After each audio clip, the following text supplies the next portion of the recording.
प्रतिदिन हमें बोलना होता है कि क्या आप ये कार्य कर सकते हैं। हम किसी से भी पूछते हैं कि क्या आप वहाँ जा सकते हैं, क्या आप खाना खा सकते हैं, क्या आप अंग्रेजी बोल सकते हैं, क्या आप पढ़ सकते हैं। इस प्रकार के वाक्य हम प्रेजेंट टेंस में यूज करते हैं, यानी कि वर्तमान स्थिति में हम इस प्रकार के वाक्य यूज करते हैं। उसके अलावा हम जो पास्ट टेंस में यूज करते हैं वो किस प्रकार के सेंटेंसेस रहते हैं, जैसे कि क्या आप ये कार्य कर सकते थे। जब आपके बचपन में आप थे तो उस समय क्या आप दौड़ सकते थे। जैसे कि जो व्यक्ति एजेड हो चुका है, जो कि जिसकी उम्र हो चुकी है, उससे हम बोलते हैं कि क्या आप दौड़ सकते थे। क्या आप जो ठोस चीज़ें रहती है उनको भी खा सकते थे, मतलब एप्पल वगैरह को भी खा सकते थे क्या, क्योंकि उसके बाद में उसके दांत नहीं रहते, तो हम उस व्यक्ति से बात करते हैं तो हमें उनसे इस प्रकार के सेंटेंस बोलने होते हैं कि क्या आप यह कर सकते थे। किसी भी व्यक्ति से हम किसी भी प्रकार का इस प्रकार का सवाल करते हैं ना कि क्या आप यह कार्य कर सकते थे, तो वो पास्ट टेंस में सेंटेंस हो जाता है। उसके अलावा फ्यूचर टेंस में क्या आप ये कर पाओगे, क्या आप ये कार्य कर पाओगे, क्या आप अंग्रेजी बोल पाओगे, क्या आपको लगता है कि आप अंग्रेजी बोल पाओगे। इस प्रकार के सेंटेंसेस हम यूज करते हैं। तो प्रेजेंट में हम कैन का यूज इस सेंटेंस में करेंगे, जैसे कि क्या आप अंग्रेजी बोल सकते हैं। पास्ट में क्या आप अंग्रेजी बोल सकते थे, कैन को हम पास्ट में भी लिखना सीखेंगे। उसके अलावा फ्यूचर में हम किस प्रकार से किसी भी कार्य को कर पाओगे। ओके, हम किसी भी कार्य को कर सकते हैं, कर सकते थे और कर पाएंगे, इस प्रकार से बोलना सीखेंगे। तो चलिए देखते हैं। आपको ये चीज तो पता होगी ही कि सब्जेक्ट क्या होता है, वर्ब क्या होती हैं और ऑब्जेक्ट क्या होता है। ये मुझे बताने की जरूरत नहीं है। उसके बाद में हम आगे बढ़ते हैं। हमने सारे सेंटेंसेस इंट्रोगेटिव बनाए हैं, मतलब कि प्रश्नवाचक, क्योंकि हम किसी से भी पूछेंगे कि क्या आप ये कर सकते हैं तो हम प्रश्नवाचक सेंटेंस ही बनाएंगे। क्या आप अंग्रेजी बोल सकते थे, तो भी हम प्रश्न ही पूछ रहे हैं, इसलिए यहाँ पर इस प्रकार के सेंटेंसेस बनाने के लिए ये इंट्रोगेटिव ही बनेंगे और कैन से बनेंगे। मैंने कैन के ऊपर एक वीडियो ऑलरेडी बना रखा है कि क्या आप ये कर सकते हैं, कैपेसिटी क्षमता अपनी दिखानी हो तो उसमें हम कैन का यूज करते हैं। और अगर हमें पूछना हो किसी से तो किस प्रकार से पूछेंगे, हम यहाँ पर हम वही सीखने जा रहे हैं। इसका जो फॉर्मूला है वो मैं आपको बता देता हूँ। जो प्रेजेंट टेंस में जो सेंटेंस बनेगा उसका क्या फॉर्मूला रहेगा, तो सबसे पहले कैन का यूज होगा, उसके बाद में सब्जेक्ट का यूज होगा जो कि हमारा कर्ता होता है, उसके बाद में जो वर्ब है उसके बाद में वर्ब आएगी और वर्ब का पहला रूप आएगा, यानी कि गो, वेंट, गोन, यह हमारी वर्ब की 3 फॉर्म्स रहती हैं। इसमें से हमें पहला रूप यानी कि पहली फॉर्म वर्ब की यूज करनी है, यानी कि हम यहाँ पे देख रहे हैं कि इसमें अंग्रेजी बोलना हो गई, स्पीक इंग्लिश। ओके, अब यहाँ पर देखा हमने कैन, यहाँ पर सब्जेक्ट में आएगा अपना सब्जेक्ट, उसके बाद में वर्ब, उसके बाद में आएगा ऑब्जेक्ट, जो भी हमारा ऑब्जेक्ट रहेगा। ऑब्जेक्ट जो हमारा कर्म रहेगा, यहाँ पर अंग्रेजी बोलना एक कर्म है, तो जो प्रेजेंट टेंस में है वो ये फॉर्मूला, ये स्ट्रक्चर यूज होगा। चलिए बनाते हैं। कैन का यूज सबसे पहले करना है, कैन सबसे पहले हमने यूज कर लिया कैन का। अभी सब्जेक्ट जो है हमारा, सब्जेक्ट वो है आप, कैन यू, कैन यू हो गया हमारा सब्जेक्ट, हमने यूज कर लिया, कैन का यूज कर लिया। वर्ब का पहला रूप, क्रिया का पहला रूप हमने लेना है, तो कैन यू। अब क्या आप अंग्रेजी बोल सकते हैं, तो अंग्रेजी को बोलना यानी कि स्पीक, बोलना की अंग्रेजी क्या बनेगी, स्पीक। तो कैन यू स्पीक पहला रूप ही लेना है, तो स्पीक ही उसका पहला रूप है, कैन यू स्पीक। अब हमारा जो ऑब्जेक्ट है वो है अंग्रेजी, क्या है, अंग्रेजी ऑब्जेक्ट। ऑब्जेक्ट के रूप में क्या आएगा, English, can you speak English, can you speak English. क्या आप अंग्रेजी बोल सकते हैं। ओके, क्या आप वहां पर जा सकते हैं, कैन यू गो देयर। क्या आप आ सकते हैं, कैन यू कम। इसका आंसर किस प्रकार से देंगे, जैसे कि क्या आप अंग्रेजी बोल सकते हैं, तो इसका जो सिंपल सेंटेंस बनेगा, जो अफर्मेटिव सेंटेंस बनेगा, वो किस प्रकार से बनेगा।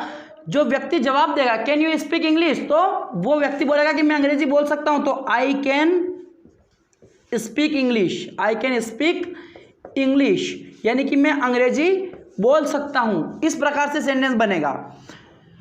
क्या आप अंग्रेजी बोल सकते थे, पास्ट की बात आ गई, जो भी कार्य पहले हो चुका है कि क्या आप अंग्रेजी बोल सकते थे, ये सेंटेंस उसी प्रकार का सकते थे। यहां पर इसको देखना है हमें और समझना है कि ये प्रेजेंट का टेंस है, सकते हैं, प्रेजेंट में सकते हैं आएगा, पास्ट में सकते थे आएगा, फ्यूचर में कर पाओगे, जा पाओगे, खा पाओगे, क्या आप ये कर पाओगे, क्या आप अंग्रेजी बोल पाओगे, इस प्रकार से सेंटेंस बनेगा। चलिए देखते हैं पास्ट का सेंटेंस किस प्रकार से बनता है। इसी बात को हम पास्ट में बोलेंगे तो कैसे बोलेंगे, क्या आप अंग्रेजी बोल सकते थे, तो यहां पर हम कैन की जगह कुड का यूज करेंगे। जो कैन का पास्ट का फॉर्म है वो क्या है, कुड है। तो हमें यह समझना है कि कैन प्रेजेंट टेंस में यूज होगा, कैन का यूज होगा, पास्ट में हम कुड का यूज करेंगे और फ्यूचर में हम विल बी एबल टू का यूज करेंगे। विल बी एबल टू का फ्यूचर में हम यूज करेंगे, पास्ट में हम कुड का यूज करेंगे और प्रेजेंट में कैन का यूज करेंगे। जैसे कि हमने प्रेजेंट में यूज किया है कि कैन यू स्पीक इंग्लिश, क्या आप अंग्रेजी बोल सकते हैं, इस प्रकार से। कैन यू ईट फूड, क्या आप खाना खा सकते हैं, इस प्रकार से। अब क्या आप अंग्रेजी बोल सकते थे आया है तो कुड का यूज होगा, पास्ट में कुड का यूज होगा। कुड यू, वो का वही, could you speak English, could you speak English,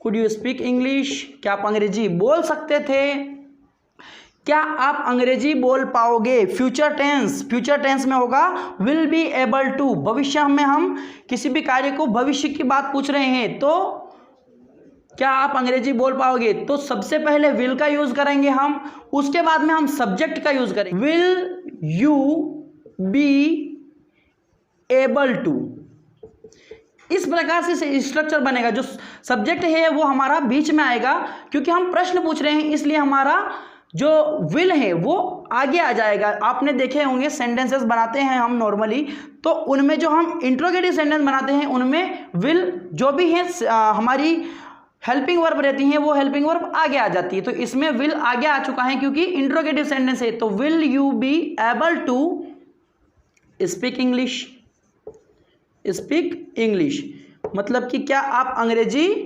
बोल पाओगे, क्या आप एवरेस्ट पर चढ़ पाओगे। Will you be able to climb the Everest, इस प्रकार से सेंटेंस बनेगा। चढ़ने को हम क्लाइम कहते हैं और एवरेस्ट क्योंकि दुनिया में एक है इसलिए उसके नाम के आगे द लगेगा। Will you be able to climb the Everest, इस प्रकार से।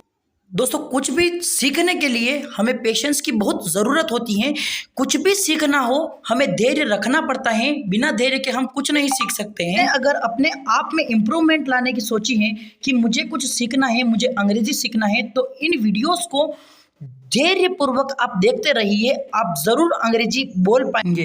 ये वीडियो कुछ लंबे हो सकते हैं। अब हम देखते हैं कुछ ये सेंटेंसेस, क्या आप सुन सकते हैं। प्रेजेंट में हमें बात पूछनी है कि क्या आप सुन सकते हैं, क्या आप सुन सकते थे, पास्ट की बात हो गई, मतलब कि क्या आप पहले सुन सकते थे। क्या आप सुन पाओगे, भविष्य की बात है। तो कैसे बनाएंगे हम इसको, हमने अभी जो वो सेंटेंस बना के देखा है उसी प्रकार से बनेगा। क्या आप सुन सकते हैं तो कैन का यूज होगा सबसे पहले। Can you listen, can you listen का यूज होगा, तो ये सेंटेंस बन जाएगा। इसमें आगे ऑब्जेक्ट नहीं लगा है, मतलब कि कुछ भी गाना सुनना है या फिर कुछ भी है तो वो ऑब्जेक्ट नहीं लगा है। अगर इसमें ऑब्जेक्ट आता तो डायरेक्टली ऑब्जेक्ट लगा सकते थे हम। क्या आप सुन सकते हैं, क्या आप गाने सुन सकते हैं, तो कैन यू लिसन सॉन्ग्स, इस प्रकार से सेंटेंस बन जाता। क्या आप सुन सकते थे तो could you listen, could you listen, क्या आप सुन सकते थे। क्या आप सुन पाओगे तो will you be able to listen. बहुत ही सिंपल है। वीडियोस मेरे जो हैं वो बिल्कुल मैंने इजी बना रखे हैं, आप सारे वीडियोस को चेक करिए, उनमें मैंने आपको कैन का यूज़, और बहुत सारे ऐसे यूजेस बताए हैं, बहुत सारे स्ट्रक्चर्स बताए हैं, क्योंकि ये स्ट्रक्चर सीख के ही हम बोलना सीखते हैं। इसलिए क्या है कि आपको इन चीज़ों को देखना होगा, कुछ समय आपको देना होगा, तभी आप सीख पाएंगे। अगर आप डायरेक्टली सोच रहे हैं कि हम सुनकर डायरेक्टली वीडियोस से सीख जाएंगे, तो ऐसा करने में हमें बहुत समय लग जाएगा। और उससे पहले हम एक फॉर्मूला जाना हमने, जैसे कि कैन का फॉर्मूला जाना, तो हम इस सारे सेंटेंसेस जो कि क्या आप ये कर सकते हैं, क्या आप ये कर सकते थे, और या क्या आप ये कर पाओगे, ये पाओगे, कर सकते थे और करते हैं, ये सारे सेंटेंसेस हम बना पाएंगे। यहाँ पर हम सब्जेक्ट जो है वो चेंज कर देंगे कि क्या वह सुन सकता है, ये सेंटेंस बना देंगे, और हम उसको भी बनाने में सक्षम रहेंगे, क्योंकि हमने फॉर्मूला सीखा है, हमने रटा नहीं है उसको। इसलिए मैं आपसे इतना ही कहना चाहूंगा कि आप फॉर्मूलाज लर्न करिए। इसके ऊपर मैंने बहुत सारे वीडियोस बना रखे हैं, तो आप उनको जरूर चेक करें। यहां तक इस वीडियो को देखने के लिए थैंक यू वेरी मच। इस चैनल को सब्सक्राइब करना ना भूलें। जो नीचे लाल कलर वाला सब्सक्राइब का बटन आपको दिख रहा होगा, उस पर प्रेस जरूर करें। उसके बाद में घंटी का आइकन आएगा, उस पर भी प्रेस कर दें, ताकि जो भी वीडियोस मैं अपलोड करूंगा वो तुरंत आपके मोबाइल पर पहुंच जाएंगे। और अपने फ्रेंड्स और फैमिली में भी इस वीडियो को शेयर जरूर करें, क्योंकि उन लोगों को भी आवश्यकता है, वो भी अंग्रेजी सीखना चाहते हैं। कहीं ना कहीं हर एक व्यक्ति अंग्रेजी सीखना चाहता है, इसलिए आप इस वीडियो को शेयर जरूर करें ताकि किसी हेल्प हो पाए। इतना ही कहना चाहूंगा। थैंक यू वेरी मच इस वीडियो को यहां तक देखने के लिए। अपना प्यार इसी प्रकार से बनाए रखें। Thank you very much.